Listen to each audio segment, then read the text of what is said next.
ಏಕೈಕ ಸಂಘ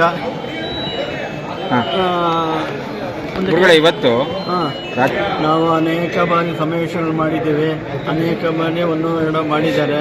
ಇವತ್ತೊಂದು ದಿವಸನೂ ಅದೇ ರೀತಿ ನಮ್ಮ ಗ್ರಾಮೀಣ ಭಾಗದ ಬಡ ಅರ್ಚಕರ ಒಂದು ಕ್ಷೇಮಕ್ಕೆ ಮತ್ತು ಅವರ ಏನು ಇವತ್ತು ಕಷ್ಟಪಡ್ತಾ ಇದ್ದಾರೆ ಅವ್ರಿಗೆ ಒಂದು ರೀತಿ ನೆಮ್ಮದಿಯಾಗಿರಲಿ ಅಂದ್ಬಿಟ್ಟು ನಾವು ಒಂದು ಸಮಾವೇಶ ಮಾಡಿ ಇವತ್ತೊಂದು ದಿವಸ ನಾವು ಈ ಒಂದು ಸಮಾವೇಶದಲ್ಲಿ ಹಿಂದೆ ಒಂದು ಸಮಾವೇಶ ಮಾಡಿದ್ದು ರಾಯರಾಯ ಕಲ್ಯಾಣದಲ್ಲಿ ಮುದ್ರಾಯ ಸಚಿವರು ಒಬ್ಬರೇ ಬಂದಿದ್ದರು, ರಾಮಲಿಂಗರೆಡ್ಡಿಯವರು.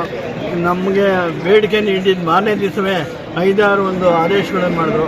ಅದಕ್ಕೆ ನಾವು ಅವರು ನಮ್ಮ ಹೃದಯದಲ್ಲಿದ್ದಾರೆ, ಅವರು ಕಿರುಣಿದೆ, ನಮ್ಮ ಅರ್ಚಕರ ಕಣ್ಮಣಿ ಅಂತ ನಾವು ಇವತ್ತು ಅವ್ರನ್ನ ಕರೀತಾ ಇದ್ದೀವಿ. ಸಿ ಎಮ್ ಕೂಡ ಅದೇ ಹೇಳಿದರು. ಅದರಿಂದ ನಾವು ಏನು ಕೆಲಸ ಮಾಡ್ತಾರೋ ಅವ್ರನ್ನ ಹೃದಯಪೂರ್ವವಾಗಿ ನೆನೆಸ್ಕೊಳ್ಳೋದು ನಮ್ಮ ಅರ್ಚಕರ ಸಂಸ್ಕೃತಿ. ನಾವು ಸದಾ ದೇವರ ಹತ್ರ ಹೇಳ್ತೀವಿ, ಯಾರನ್ನು ನಾವು ಬೇಡ್ಕೋಣ, ಸರ್ವೇ ಜನ ಸುಖಿನೋ ಭವಂತು ಅಂತ ಹೇಳ್ತೀವಿ. ಅದೇ ರೀತಿ ನಮಗೆ ನಮ್ಮ ದೇವರ ಹತ್ರ ನಮಗೆ ಏನಾದ್ರು ಮಾಡಪ್ಪ ಅಂದರೆ ನಾವು ಕೇಳ್ಕೊಳ್ಳೋಣ. ಅದರಿಂದ ಇವತ್ತಿನ ದಿವಸ ಪೇಟೆದಾರಗಳಲ್ಲಿ ಗಗನಕ್ಕೆ ಏನಿದ್ದಾವೆ, ಇವತ್ತು ಸಸ್ಯಕ್ಕೆ ಬಹಳ ಕೊಳ್ಳಿಂದ ಜಮೀನುಗಳಿಲ್ಲ, ದೇವರ ಪೂಜಾ ಸಾಮಗ್ರಿಗಳು ಕೊಳ್ಳೋಕ್ಕೆ ಬಹಳ ಹಣ ಇಲ್ಲ.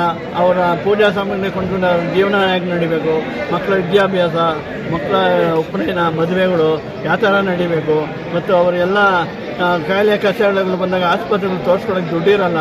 ಇಂಥವ್ರ ನರಳಾಟ ಮಾಡ್ತಾ ಇದ್ದಾರೆ. ನಾವು ಮನವಿ ಮಾಡ್ತಾನೆ ಇದ್ದೀವಿ. ಅದ್ರ ಬಗ್ಗೆ ಅವರು ಒಂದೊಂದೇ ಮಾಡ್ತಾ ಇದ್ದಾರೆ. 6,000, 12,000, 24,000, 30,000, 48,000, 60,000, 72,000 ಆಗಿದೆ. ಇವತ್ತು ಕಾಂಗ್ರೆಸ್ ಸರ್ಕಾರ 3 ಸರ್ತಿ ಮಾಡಿದ್ದಾರೆ. ಬಾಕಿ ಟೈಮಲ್ಲಿ BJP ಸರ್ಕಾರದಲ್ಲೂ ಮಾಡಿದ್ದಾರೆ. ಅದರಿಂದ ನಾವು ಎಲ್ಲರೂ ನಮ್ಗೆ ಯಾರು ಒಳ್ಳೇದು ಮಾಡ್ತಾರೋ ಅವ್ರಿಗೆ ನಾವು ಕಿರುಣಿ ಹೇಳ್ತೀವಿ. 1947 ಇಸ್ವಿಯಿಂದ 2023ವರೆಗೂ ಯಾವುದೇ ಒಬ್ಬ ಮುದ್ರಾಯ ಮಂತ್ರಿಗಳು ನಮಗೆ ಮಾಡದೇ ಇರೋದನ್ನ ನಾವಿವತ್ತು ಮಾಡಿದ್ದೀವಿ. ರಾಮಲಿಂಗ ಸಚಿವರು ಮಾಡಿದ್ದಾರೆ. ಅದಕ್ಕೆ ಇವತ್ತು ಅವ್ರಿಗೆ ಅಭಿನಂದನಾ ಸಮಾರಂಭ, ಅರ್ಚಕರ ಬೃಹತ್ ಸಮೇಶ ಈ ಸಮಾವೇಶದಲ್ಲಿ ಅನೇಕ ಬೇಡಿಕೆಗಳಿದ್ದಾರೆ ಮಾಡಿದ್ರು. ಅವ್ರಿಗೂ ಸಹ ಒಂದು ಅಭಿನಂದನಾ ಸಮಾರಂಭ ಮಾಡಿ ಸಾವಿರಾರು ಜನ ಅರ್ಚಕರು ಇದರಿಂದ ಹೆಚ್ಚಿನ ಸಂಖ್ಯೆಯಲ್ಲಿ ಸೇರಿ ಅವ್ರಿಗೂ ಅಭಿನಂದನೆ ಮಾಡ್ತೀವಿ. ನಮ್ಮ ಎಲ್ಲ ಬೇಡಿಕೆಗಳನ್ನು ಈಡೇರಿಸಿದ್ರೆ, ನಾವು 12 ಬೇಡಿಕೆಗಳು ಇಟ್ಟಿದ್ದೀವಿ.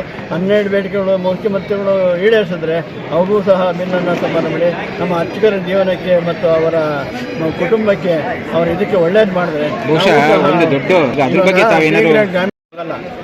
ಏನೋ ಯುಗಾದಿ ಹಬ್ಬ, ಶಿವರಾತ್ರಿ ಆ ಥರ ಹೋಗ್ತಾರೆ. ಹೊತ್ತು ಆವಾಗ 1 ರೂಪಾಯಿ 2 ರೂಪಾಯಿ, ಇವತ್ತು 100 ರೂಪಾಯಿ ಅಂತ ಹೆಚ್ಚು ಆ ಸಂದರ್ಭದಲ್ಲಿ. ಆವಾಗ ಅವರು ಏನು ಜೀವನ ಮಾಡೋಕ್ಕಾಗುತ್ತೆ? ಕೆಲವು ಕಡೆ ಎ ಗ್ರೇಡ್ ದೇವಸ್ಥಾನಗಳಿದೆ, ಕೋಟ್ಯಾಂತರ ರೂಪಾಯಿ ಬರ್ತದೆ.